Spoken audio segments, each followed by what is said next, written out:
नमस्कार दोस्तों। तो बांग्लादेश और भारत के संबंध अब एक इंपॉर्टेंट चीज के ऊपर डिपेंड होंगे जो कि अभी साइन होने वाला है, that is Ganga water treaty. देखिए, गंगा वाटर ट्रीटी पुरानी है बहुत, 1996 में साइन हो गई थी और 30 साल के लिए ये साइन किया गया था 2026 में। अब ये रीन्यू होनी है और हमें पता है कि बांग्लादेश के अंदर सरकार चेंज हुई। अब नई सरकार जो बांग्लादेश की बनी है, जो कि बीएनपी लेड सरकार है, बीएनपी ने बहुत क्लियर कर दिया कि जो गंगा वाटर ट्रीटी है इसके जो टर्म्स होंगे वो डिसाइड करेगा कि बांग्लादेश और भारत के बीच के संबंध कैसे होंगे। अगर ये टर्म्स हमारे मन मुताबिक होता है, जो हमारे कंसर्न्स हैं उसको एड्रेस किया जाता है, एक परमानेंट मैकेनिज्म निकाला जाता है, तो ठीक है, तब तो ठीक है, हम इसको मानने को तैयार हैं। अगर नहीं हुआ तो फिर भारत और बांग्लादेश के रिलेशंस जो हैं वो डिपेंड इसी चीज़ के ऊपर मतलब करने वाले हैं कि अच्छे होने वाले हैं, खराब होने वाले हैं, ये इसी चीज़ के ऊपर डिपेंडेंट है। हम इसको थोड़ा सा समझने की डिटेल में कोशिश करेंगे और इसके पीछे की पॉलिटिक्स समझने की थोड़ी कोशिश करेंगे। बांग्लादेश कैसे ये सारी चीज़ें हमारे ऊपर डालने की कोशिश कर रहा है। वीडियो में आगे जाने से पहले बहुत बड़ी अनाउंसमेंट अनअकैडमी टीम की तरफ से कि अगर आप यूपीएससी सीएससी की प्रिपरेशन कर रहे हो तो Unacademy is your one stop solution. और अनअकैडमी ने आपके लिए बहुत बड़ा ऑफर यहाँ पर निकाल दिया है। प्रीलिम्स अब 10 दिन भी नहीं बचा है। अगर आप एक रैपिड रिकॉल करना चाहते हो तो जीएस और सीसैट का जो क्रैश कोर्स है वो सिर्फ 1 रुपये में, सिर्फ और सिर्फ 1 रुपये में आप ज्वाइन कर सकते हैं। मतलब ऑलमोस्ट फ्री आपको दे दिया गया है कि आप एक बार फटाफट से देख लीजिए, सारी चीज़ों को एक बार रिकॉल कर लीजिए, क्योंकि अब नया पढ़ने का कोई भी ऑप्शन नहीं आपके पास, तो आप सारी चीज़ों को एक बार रिकॉल कर सकते हैं। वो बच्चे 2027 टारगेट कर रहे हैं, उनके लिए भी ये बहुत ज़्यादा इंपॉर्टेंट है, ताकि उनको एक कम सेंस ऑफ कंप्लीशन आ जाएगा कि सिलेबस कैसे चलता है और उसमें क्या क्या टॉपिक्स कवर होते हैं। ये सारी चीज़ें उनको इससे समझ में आ जाएंगी। वो भी इसके लिए एनरोल कर सकते हैं। तो लिंक हमने डिस्क्रिप्शन में दे दिया है, उस पर क्लिक करके आप इसको ज़रूर से ज़रूर अवेल कर सकते हैं। Now I am coming back to the topic. तो यहाँ पर देखिए, कहा गया कि हमारी बांग्लादेश ने बहुत क्लियरली, बांग्लादेश की सरकार ने कहा, उनके सरकार के कई सारे मंत्रियों ने कहा कि दिल्ली से हमारी बातचीत चल रही है और ये जो पूरा भारत और बांग्लादेश के बीच के रिलेशंस हैं, जो कि हमेशा से बहुत अच्छे रहे हैं, ये रिलेशंस डिपेंड करते हैं गंगा वाटर शेयरिंग ट्रीटी के ऊपर। और इनका कहना है कि ये हमारी जो एक्सपेक्टेशन है, हमारी जो नीड्स हैं, अगर उसको फुलफिल किया जाता है तो फिर हमारा रिलेशन जो है वो अच्छा रहेगा। अगर उसको फुलफिल नहीं किया जाता तो हमारे रिलेशंस खराब हो जाएंगे। As simple as that. तो पूरी तरीके से उन्होंने अपने रिलेशंस का ठीकरा गंगा वाटर शेयरिंग ट्रीटी के ऊपर फोड़ दिया है। अब गंगा वाटर शेयरिंग ट्रीटी जो कि 1996 में साइन हुई थी, हम इसको थोड़ा सा एक बार क्विकली समझने की कोशिश करते हैं कि है क्या और इसको लेकर के झगड़ा क्यों है।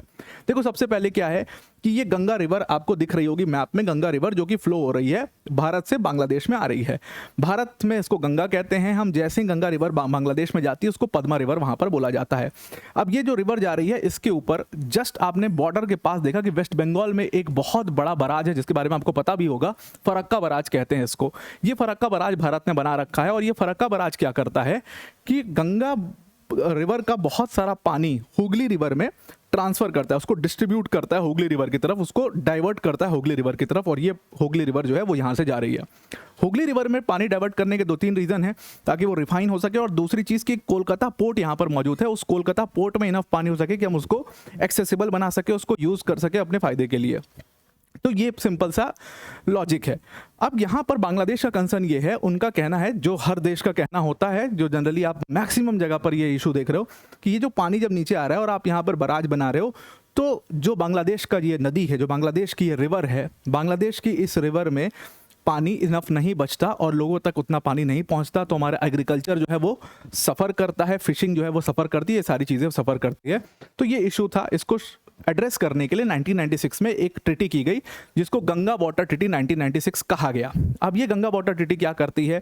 ये गंगा वाटर ट्रीटी में ये लोग करते क्या है कि वाटर को फरक्का बराज पर ही, यहीं पर मतलब यहाँ पर मेजर कर लेते हैं कि टोटल कितना वाटर अवेलेबल है। तो अवेलेबिलिटी के हिसाब से ये वाटर डिस्ट्रीब्यूट होता है। तो अगर वाटर बहुत है तो दोनों कंट्रीज़ को शेयर, अच्छा शेयर मिल जाता है। वाटर कम है, मीडिएट है, तो एक सेट फार्मूला होता है। अगर वाटर मतलब मीडियम्स में है तो एक सेट फार्मूला है, उसको लगा करके ये लोग डिस्ट्रीब्यूशन निकाल लेते हैं। और अगर बहुत लो है तो दोनों कंट्रीज़ को जो प्रॉमिस्ड मिनिमम वाटर है वो दिया जाता है। ऐसे इस तरीके की शेयरिंग होती है और इसके लिए बाकायदे उन्होंने एक जॉइंट कमेटी भी बना रखी है।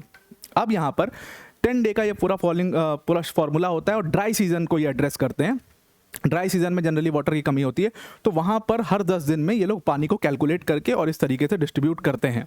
अब बांग्लादेश से कुछ इश्यूज रहते हैं। बांग्लादेश का इशू है कि भाई ये सेट फार्मूला नहीं है इसका कोई, ये फ्लो ऑफ वाटर पे डिपेंड करता है। जाहिर सी बात है, बहुत सिंपल सा लॉजिक है, जितना पानी होगा उस हिसाब से डिस्ट्रीब्यूशन होगा।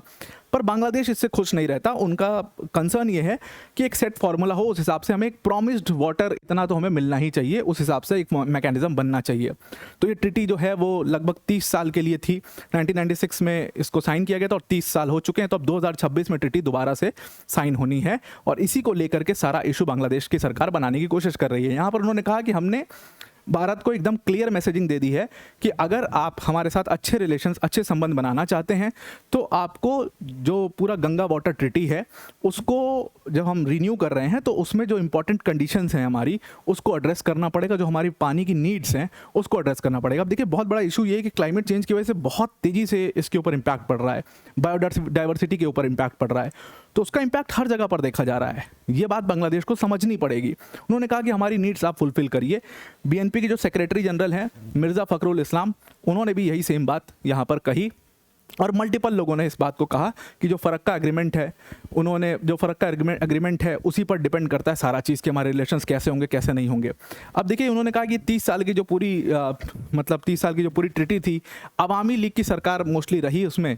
अब अवामी लीग की सरकार जो है पूरी तरीके से भारत को समर्थन देती थी, वो अपना प्रॉफिट देखती थी, ये सारी चीज़ें इल्ज़ाम उनके ऊपर लगाए। लेकिन अब बीएनपी की सरकार है जो बांग्लादेश फर्स्ट का कैंपेन चला रही है और बांग्लादेश के बारे में पहले सोचेगी, तो इसीलिए हम बांग्लादेश के लोगों के लिए काम करना चाह रहे हैं। वैसे पद्मा रिवर जो गंगा रिवर है, जो जाती है पद्मा रिवर बन जाती है बांग्लादेश के अंदर, वो अगर आप देखो तो बांग्लादेश का कहना है कि 170 मिलियन की आबादी है उनके वो 1/3 लोगों के लिए वो बहुत ज़्यादा ज़रूरी है। इसीलिए ये फ़रक्का एग्रीमेंट बढ़िया तरीके से होना चाहिए और उनकी नीड्स को यहाँ पर एड्रेस करना चाहिए। बट उनको ये समझ में नहीं आ रहा कि बंगाल के लोगों के लिए भी वो उतना ही इंपॉर्टेंट है जितना उनके लिए इंपॉर्टेंट है, भारत के लिए भी इक्वली इंपॉर्टेंट है और फ़रक्का बराज उसी को एड्रेस कर रहा है, उसी इशू को। अब देखो असली पॉलिटिक्स क्या है इसके पीछे की, असली पॉलिटिक्स है 3 दिन पहले अप्रूव हुआ मेगा प्रोजेक्ट। तो 3 दिन पहले बांग्लादेश की सरकार ने एक मेगा प्रोजेक्ट अप्रूव किया और उसको उन्होंने कहा फ़रक्का बराज। ये फ़रक्का बराज जो है, जिसको पद्मा बराज, सॉरी, जैसे हमने फ़रक्का बराज बना रखा है, इन्होंने कहा हम पद्मा बराज बनाएंगे और पद्मा बराज बना करके और ज़्यादा पानी जो है इसका खींच लेंगे, डाइवर्ट कर देंगे। तो अब तुम ऐसा करोगे तो हम टिट फॉर टैट करेंगे। टिट फॉर टैट वाली पूरी सिचुएशन है यहाँ पर चल रही है। अब इसके ऊपर भारत ने क्वेश्चन उठाया कि भाई तुम अगर पद्मा रिवर के ऊपर कोई बराज बनाना चाहते हो तो आपको सही तरीके से डिस्कस करना चाहिए, इसके ऊपर डिस्कशन होनी चाहिए, क्योंकि अभी अग्रीमेंट दोबारा साइन होना है। तो यहाँ पर उनके जो मिनिस्टर हैं, जो वाटर रिसोर्सेज मिनिस्टर हैं, उनका कहना है कि जो पद्मा बराज है टोटल मैटर जो है वो बांग्लादेश का है, वो बांग्लादेश का अपना मामला है, इसमें भारत का कोई लेना देना नहीं है, तो हम भारत से इसमें कोई भी डिस्कशन नहीं करेंगे। और ये सारी पॉलिटिक्स को छुपाने के लिए इन लोगों ने जो नया अग्रीमेंट साइन होने वाला है उसको पूरी तरीके से सौंप दिया, उसको पूरी तरीके से ढकेल दिया है, डाल दिया है भारत के ऊपर कि अब हमारे रिलेशंस जो हैं इंडिया और बांग्लादेश के, वो इस नए अग्रीमेंट जो साइन होने वाला है उसके ऊपर डिपेंड करेंगे। सो ये पूरा मैटर है। अब आप इसके ऊपर क्या सोचते हो जरूर से बताइएगा। आई होप आपको पूरा आर्टिकल समझ में आ गया होगा। आज के लिए इतना ही। Thank you and have a nice day.